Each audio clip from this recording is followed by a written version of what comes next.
ይህንን ቪዲዮ አይታችሁ ስትጨርሱ ስንት ጊዜ ኢንተርኔት ላይ ክሊክ አድርጉ እየተባላችሁ ያጠፋችሁበትን ጊዜ ብርና ተስፋ ለአንዴና ለመጨረሻ ጊዜ ታስቆማላችሁ። ብዙዎች ይህ መረጃ የላቸውም። እውነታው ግን ከምትጠብቁትና ማህበራዊ ሚዲያ ላይ ሲነገረን ከኖረው ፈጽሞ የተለየ ነው። ኦንላይን ላይ በቀን 10 ደቂቃ ብቻ ሰርታችሁ ምንም ሳታውቁ በሳምንት $3000 እንደምታገኙ የሚነግሯችሁ ሁሉ በእናንተ ክሊክ የራሳቸውን ኪስ እያሙ ዛሬ በኦንላይን ስራ ስኬታማ እንዳትሆኑ ያደረጋችሁንና ማንንም ሊነግራችሁ የማይፈልጋቸውን 3 ትልልቅ ውሸቶችን አጋልጣለሁ። ይህንን ቪዲዮ እስከ መጨረሻው ካላያችሁ ነገም ሌላ ሰው እንዲያታልላችሁ በራችሁን በሰፊው ክፍት አርጋችኋል ማለት ነው። እኔ ፉአድ ነኝ። በኦንላይን ስራ ዓለም ከ5 ዓመት በላይ በተግባር ያለፍኩባቸውን የከሰርኩባቸውንና በመጨረሻም ውጤት ያመጣሁባቸውን ሚስጥሮች የማካፈላችሁ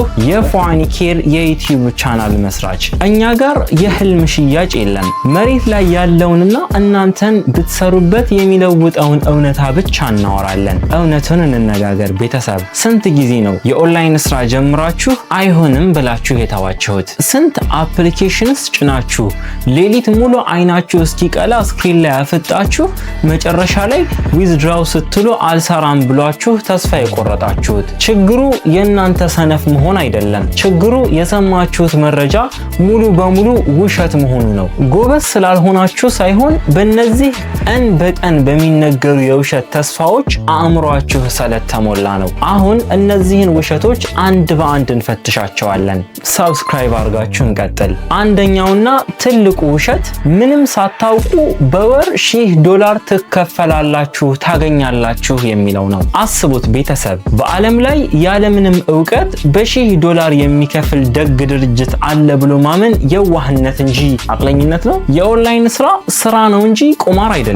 ክፍያ የሚፈጸመው ለምትሰጡት ቫልዩ ወይም ደግሞ ለምትፈቱት ችግር ነው። ዳታ ኢንትሪም ይሁን ግራፊክስ ዲዛይን፣ ጽሁፍ መጻፍ ይሁን የትርጉም ስራ ቢያንስ መሰረታዊ የኮምፒውተር ዕውቀትና ችሎታ የግድ ነው። ብዙ ሰዎች ማስታወቂያ በማየት ወይም ደግሞ ስልክ ላይ ክሊክ በማድረግ ብቻ ዶላር የሚዘንብ ይመስላቸዋል። ማስታወቂያ በማየት የሚገኝ ሳንቲም ካለ የስራ ስኪም ወይም ደግሞ አጭበርባሪ የመሆን እድሉ 90% ነው። ማንም ሰው ዝም ብላችሁ ስልካችሁን ታብታብ ስላደረጋችሁ ብቻ አይከፍላችሁም። ስለዚህ መጀመሪያ ምን ልስራ ከማለታችሁ በፊት ምን ልማር የሚለውን መሰረታዊ ነገር መወሰን አለባችሁ። የሚሸጥ ክህሎት ወይም ደግሞ ስኪል ከሌላችሁ ገንዘቡም የለም። መዋጥ ያለብን መራራው እውነት ይህ ነው። ሁለተኛ ውሸት ዛሬ ጀምረህ ነገ ሚሊዮነር ትሆናለህ የሚባለው ነው። ቲክቶክ እና ዩቲዩብ ላይ የምታዩቸው ሰዎች ዘናጭ የሆነ መኪናቸው ውስጥ ሆነው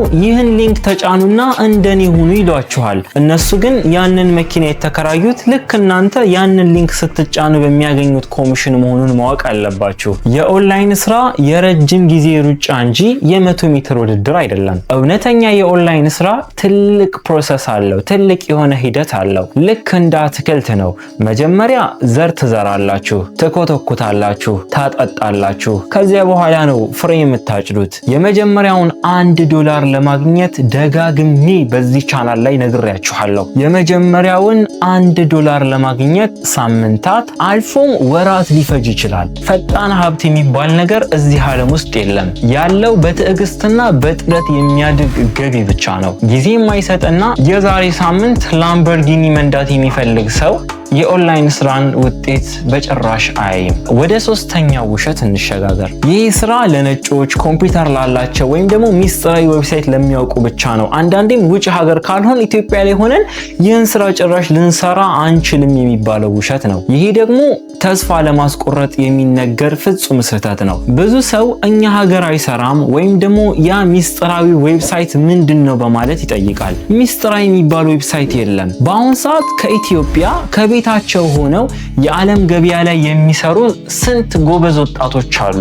ስማርት ስልክና ኢንተርኔት ካላችሁ እናንተም እድሉ አላችሁ። ችግሩ ያለው ዌብሳይቶቹ ጋር ሳይሆን እኛ ለገበያ የምናቀርበው የተለየ ብቃት ወይም ደግሞ ፕሮፌሽናሊዝም ማጣታችን ላይ ነው። ትክክለኛውን መንገድ ከተከተላችሁ ከየትኛውም የኢትዮጵያ ክፍል ሆናችሁ መስራት ትችላላችሁ። እኔም በተደጋጋሚ እናንተ አይሰራም ብላችሁ የምታስቧቸውን የሆኑ ፕላትፎርሞች ኢትዮጵያ ላይ የሚሰሩበት መንገድ አለ ያልኩ ቪዲዮዎችን የምሰራው ለምንም አይደለም። ምንም የማገኘው ነገር የለም። እንድትሰሩ እንድትሞክሩ ነው ፕሮሰሶቹን የማሳያችሁ። ቤተሰብ ትንሽ ቆም እንበልና እውነተኛ እንሁን። ኦንላይን ስራ አስማት አለመሆኑን እንወቅ። በቃ ስራ ነው። እኔ እዚህ ያለሁት ያንን ጥረት የምታፍሱበትን ትክክለኛ መንገድ ለማሳየት ነው። አሁን ኮሜንት ላይ እንድትገቡና አንድ ነገር እንድትነግሩኝ ይፈልጋለሁ። እስካሁን በኦንላይን ስራ ጉዟችሁ የገጠማችሁ ትልቁ ፈተና ምንድነው?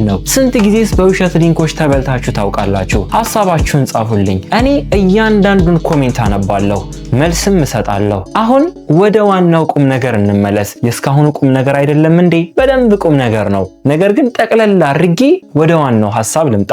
ብዙ ሰው የኦንላይን ስራ ገነት እንደሆነ ብቻ ነው የሚነግራችሁ። እኛ ግን የዚህን ስራ ጨለማውን ፓርትና ጥሩን ፓርት ሚዛናዊ በሆነ መንገድ እናሳያችኋለን። የኦንላይን ስራ ትልልቆቹ ጥቅሞች፣ የመጀመሪያው ጥቅም ፍሪደም ነው፣ ነፃነት ነው። አዲስ አበባ፣ አርባ ምንጭ ወይም ደግሞ ጫካ ውስጥ ሆናችሁ ኢንተርኔት እስካለ ድረስ መስራት ትችላላችሁ። የራስህ አለቃ ራስህ ነህ። ሁለተኛው ገቢው በዶላር መሆኑ ነው። አሁን ባለው የሀገራችን የኢኮኖሚ ሁኔታ $10 ማግኘት ማለት ለኛ ቀላል ብር አይደለም። ዋናው ስራችሁን ሳትለቁ በቀን የተወሰነ ሰዓት በመስራት የቤት ኪራይ ወይም ደግሞ የካርድ ወጪያችሁን መሸፈን ትችላላችሁ። ይህ ለሀገርም ሆነ ለግለሰብ ኢኮኖሚ ትልቅ ጥቅም አለው።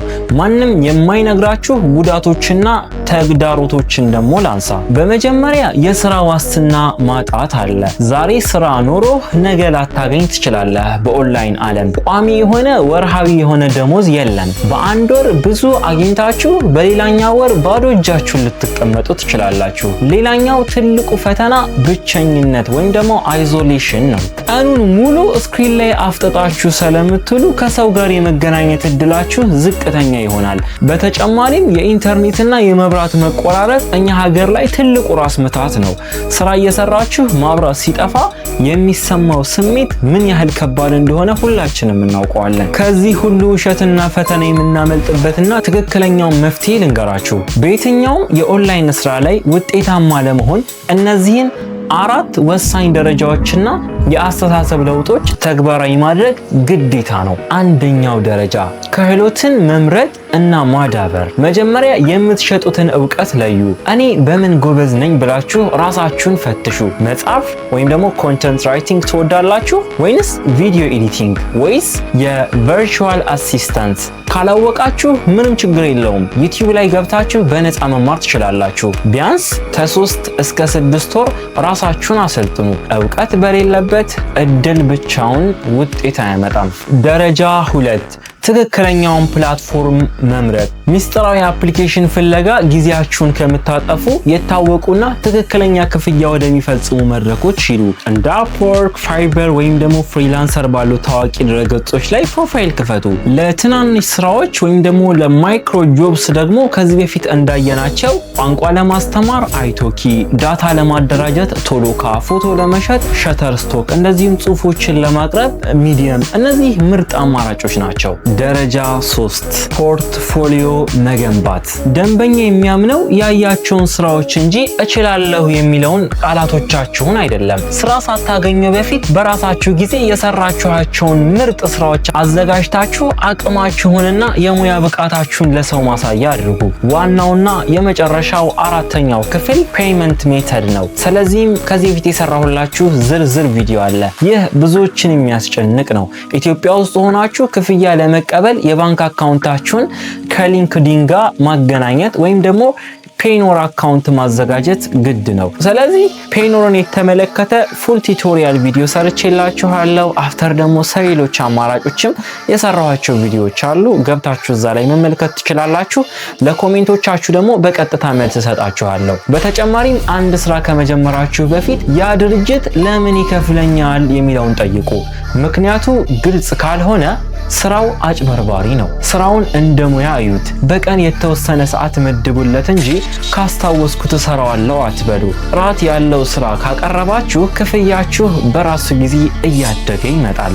የዛሬው መልእክቴ እርግጠኛ ነኝ በጣም ግልጽ ነው። ኦንላይን ላይ ስራ አለ ይሰራልም፣ ነገር ግን ቀላል ስራ የለም። የሚሰራው በቁም ነገር ለሚይዙትና ለመለወጥ ለሚጥሩት ብቻ ነው። ቀላል ገንዘብ ፍለጋ የምትሮጡ ከሆነ ግን ጊዜያችሁንና ተስፋችሁን እያባከናችሁ ነው። እኛ በፉአኒ ኬር የምንፈልገው እውነቱን አውቃችሁ ደክማችሁና ውጤታማ እንድትሆኑ ነው። ይህ ቪዲዮ ካነቃቃችሁና የተሳሳተውን አመለካከታችሁን ከቀየረላችሁ አሁኑኑ ላይክ አድርጉት። እንደነዚህ ያሉ አዳዲስ እውነተኛ ከውሸት የጸዱ መረጃዎች ሁሌም እንዲደርሷችሁ ቻናላችንን ሰብስክራይብ ማድረጋችሁን እንዳትረሱ። ለስራ የሚያስፈልጉ ትክክለኛ ሊንኮች፣ ዝርዝር መመሪያዎችንና የዕለት ተዕለት መረጃዎችን ለማግኘት የቴሌግራም ቻናላችንን ተቀላቀሉ። ሊንኩን ከታች የምትመለከቱት የዲስክሪፕሽን ቦክስ ላይ አስቀምጬላችኋለሁ። እውነቱን እያወቅን አብረን እናድጋለን፣ አብረንም እንለወጣለን። ትክክለኛውን መንገድ በመያዝ